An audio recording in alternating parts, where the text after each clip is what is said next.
Well, yes, there's a widespread lack of transparency and knowledge by people of how personal data is collected, stored, and used on the net in general. And in the cloud in particular, that's a big issue. And it's a bit of a mystery, frankly. But these days there's a regular stream of cases, for example, Apple iCloud, nude celebrity hack, including Jennifer Lawrence and other Hollywood nudist types, and other kinds of corporate cyber attacks, like the Sony Corporation cyber attack, which apparently affected more than 77 million people. And these cases are indicating that people just didn't expect that their personal data would be misused in the way that it has been. So yes, naivety is the word to describe it.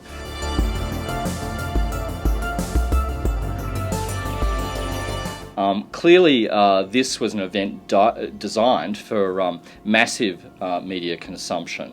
The name of the group tells you a lot. Impact Team.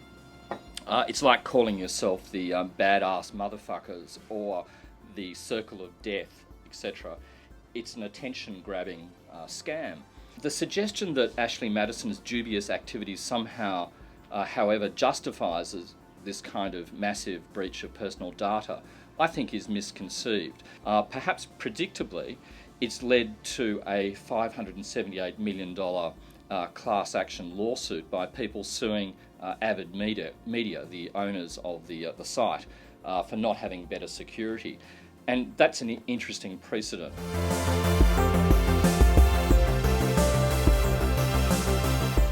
Of course, so like I said, that's what it's about. It's a publicity stunt, effectively. The more lives that it affects, the wider the media coverage these activists will receive.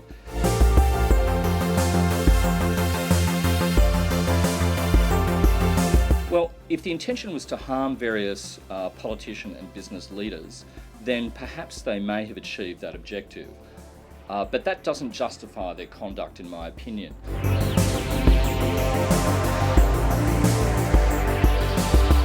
This Ashley Madison breach has led to a great deal of harm to the lives of many people and their families. Apparently some people have committed suicide after being exposed. Therefore, considering these consequences, I think you'd have a great deal of difficulty in arguing that that the hacker's conduct was in some way ethical. But all cases won't be like this. Some will have worthier public interest dimensions to them, and they'll bring various corrupt or otherwise seriously dodgy activities to light. So in effect, they're acting as whistleblowers to reveal illegality to wider publics.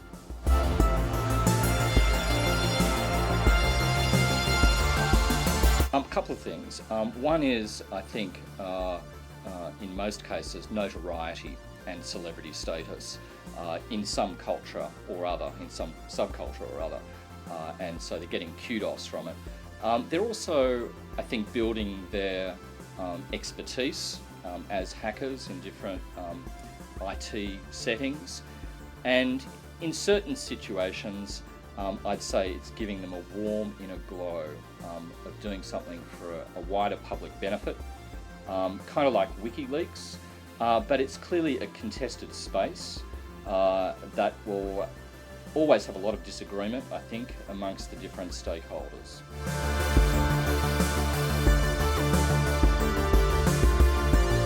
I think there's definitely going to be ongoing, very significant changes. On the one hand, we have economic surveillance, so all the commercial corporations that we deal with, from large ones through to small ones, are increasingly gathering our personal data for commercial reasons. But on the other hand, governments are also very actively hoovering up all our personal information, as we've seen most recently in the Edward Snowden situation. So I think it's really a pincer movement. We have, on the one hand, governments, but also corporations increasingly relying on our personal information.